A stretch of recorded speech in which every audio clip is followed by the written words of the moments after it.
Manuskrip pertama silsilah Jadid terdapat dalam manuskrip di Paris berangkat tahun 810 Hijriah. Manuskrip itu menyebutkan bahwa Abu Hasan Ali bin Muhammad bin Ahmad bin Hadid bin Ahmad bin Isa. Tidak ada nama Abdullah. Sedangkan tadi Ali As-Sakran menyambungkan nasabnya kepada Ahmad bin Isa melalui Abdullah karena dia punya leluhur yang namanya Ubaid, kemudian dihusnudoni sebagai Abdullah. Sekarang Abdullahnya di sini di dalam manuskrip Paris ini tidak ada. Lalu bagaimana? Ya putus, rungkad. Nah ini ada manuskrip dari Parisnya. Kalau kita bicara sejarah harus scientific evidence yang dapat dibuktikan dalam meja ilmiah. Dari manuskrip ini, bagaimana seorang Abu Hasan Ali yang disebut As-Suluk wafat tahun 620 Hijriah. Ini Abu Hasan Ali disebut dalam kitab As-Suluk.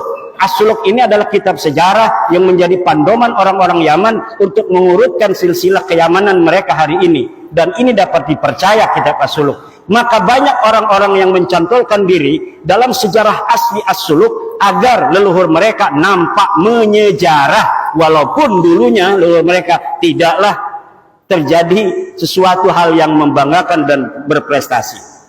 Dari manuskrip ini, bagaimana seorang Abu Hasan Ali yang disebut As-Suluk wafat 620 Hijriah hanya menjadi urutan kelima dari nasab Ahmad bin Isa yang wafat 345 Hijriah. Berarti setiap generasi baru mempunyai anak di umur 55 tahun. Dan ini tidak masuk akal dalam ilmu genealogi, di mana setiap generasi dengan generasi berikutnya berjarak lahir dan wafat rata-rata harusnya 33 tahun. Dan dengan manuskrip ini, cantolan Habib Ali As-Sakran menjadi bias dan tidak sah. Karena apa? Karena Habib Ali As-Sakran mencantolkan keluarganya ke Ba'alawi karena ada nama Abdullah yang disebut As-Suluk. Sedangkan di dalam manuskrip As-Suluk versi Paris ini, Abdullahnya teaya. Silakan. Ini penting dan belum diungkapkan siapapun. Keluarga As-Sakran bukan Ba'alawi. Nampaknya kitab As-Suluk karya Imam Al-Janadi wafat 732 Hijriah adalah kitab sejarah yang menjadi pegangan latar belakang konstruksi nasab Ba'alawi dan sejarahnya. Nasab dan sejarah Ba'alawi yang ahistoris disusun sedemikian rupa menggunakan latar belakang sejarah yang terdapat dalam kitab As-Suluk. Penulis yakin secara ilmiah bahwa keluarga As-Sakran sebelumnya tidak dikenal dengan nama Ba'alawi. Nama Ba'alawi keluarga As-Sakran itu dikenal setelah kitab Al-Burqah dan kitab Al-Jauharus Safaf ditulis, yaitu milik Habib Abu Bakar As-Sakran dan Imam Al-Khatib. Seperti film fiksi sejarah Arya Kamandanu yang skenarionya ditulis berlatar belakang sejarah Majapahit. Ada orang namanya Ba'alawi dulu, ada silsilahnya ditulis dalam kitab sejarah. Lalu orang yang abad 9 mengatakan, itu leluhur saya itu. Sejak itulah dia menggunakan nama yang ada dalam kitab itu untuk keluarga dia dan keturunannya. Next. Ini versi ilmiah ya. Interpretasi dari sumber-sumber yang kita dapatkan. Perhatikan kitab An-Nabhah Al-Ambariyah. Ini kitabnya. Setiap saya ngomong kitab, saya tidak sebutkan, tetapi ada foto dari kitab dan halamannya. Perhatikan kitab An-Nabhah Al-Ambariyah, karya Muhammad Kazim bin Abil Futuh, wafat 880 Hijriah.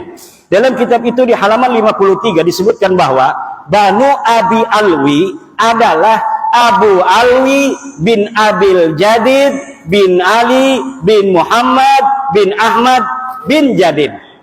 Dalam kitab itu, ulama yang hidup di abad 9 dan tinggal di Yaman sama sekali tidak menyebut nama-nama keluarga Ali As-Sakran yang ada pada masa itu atau sebelumnya, seperti Faqih Muqaddam Muhammad Shahib Mirbad sebagai Ba'alawi. Ia hanya menyebut keluarga Jadid. Padahal pengarang kitab An-Nafa Al-Ambariyah ini hidup semasa dengan Ali As-Sakran. Kalau pada masa itu dan sebelumnya keluarga Habib Ali As-Sakran dikenal sebagai Ba'alawi, tentunya Muhammad Kadzim akan menulis contoh-contoh Ba'alawi selain dari Jadid disebutkan, yaitu dari keluarga-keluarga Faqih Muqaddam dan sebagainya. Ini membuktikan bahwa keluarga Ba'alawi yang terkenal itu hanyalah dari keluarga Jadid. Keluarga Ali As-Sakran dan leluhurnya sebelumnya bukan keluarga Ba'alawi. Jika keluarga As-Sakran dikenal dengan nama Ba'alawi, tentu Abil Futuh yang hidup sejaman dengan As-Sakran akan menyebut minimal satu nama yang mengindikasikan bahwa keluarga As-Sakran adalah bagian dari Ba'alawi. Perhatikan kitab An-Nafa Al-Ambariyah halaman 53. Di sini nggak kelihatan, silahkan di Google saja. Next.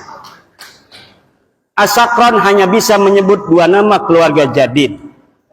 Habib Ali As-Sakran yang mengatakan bahwa Jadid yang ada dalam kitab sejarah itu As-Suluk adalah saudara dari Alwi, leluhur dia. Hanya bisa menyebutkan dua nama keluarga Jadid.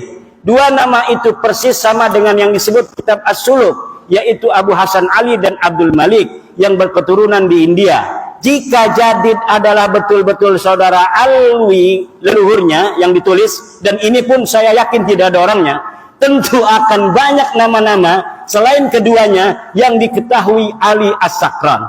Tapi mengapa As-Sakran seperti orang asing di keluarga Bajadid hanya mengetahui dua nama dari keluarga Bajadid yang diketahui dari kitab As-Suluk, yang bukan hanya diketahui oleh dia, kita juga mengetahui bahwa keluarga Jadid mempunyai dua nama yang tertulis dalam sejarah, yaitu Abu Hasan Ali dan Abdul Malik.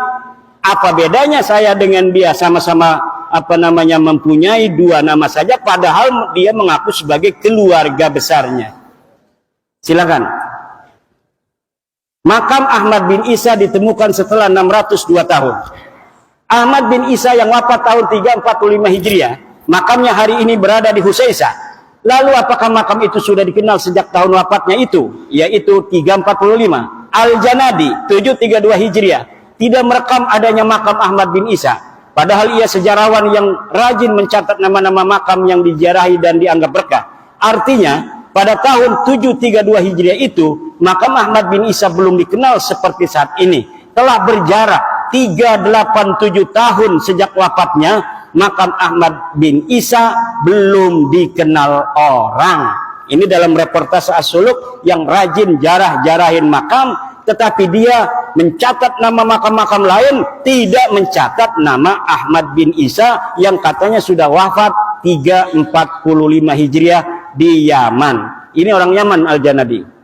Syekh Ahmad bin Hasan Muallim menyatakan, tidak ada dalam sejarah Yaman makam diagungkan yang di atasnya ada mashhad dan masjid sampai separuh abad 5, kecuali yang disebut sebagai Masjid Syahidain di San'a, Al-Kuburiyah fil Yaman 176. Lalu kapan berita bahwa Ahmad bin Isa ini dimakamkan di Husaisah?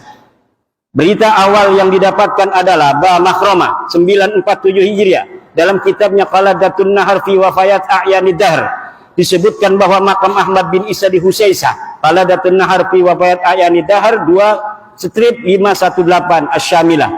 Berarti berita bahwa Ahmad bin Isa dimakamkan di Husaisah baru setelah 602 tahun setelah wafatnya Ahmad bin Isa. Kitab tersebut pula menyebutkan bahwa keyakinan makam Ahmad bin Isa di Husaisah itu karena Habib Abdurrahman bin Muhammad berziarah di situ dengan isyarah adanya cahaya yang nampak di atas sananya. Jadi ditemukannya makam itu setelah ratusan tahun bukan karena adanya kitab sejaman yang menyebutkannya, tetapi berdasarkan isyarah spiritual. Diceritakan di situ bagaimana cara menemukannya, yaitu dengan meminta doa kemudian melihat cahaya. Ada cahaya di situ maka ditetapkanlah makamnya di situ. Dan sekarang banyak terjadi seperti itu, makam-makam baru yang dulunya kita tidak mengetahui pernah ada makam di situ, kemudian sekarang ada makam. Ini masih mending, tidak merampok siapa-siapa, dia hanya berbohong. Makamnya sudah ada namanya, kemudian namanya dibelokin kemana-mana, tidak sesuai dengan tradisi riwayat dari keluarganya sendiri.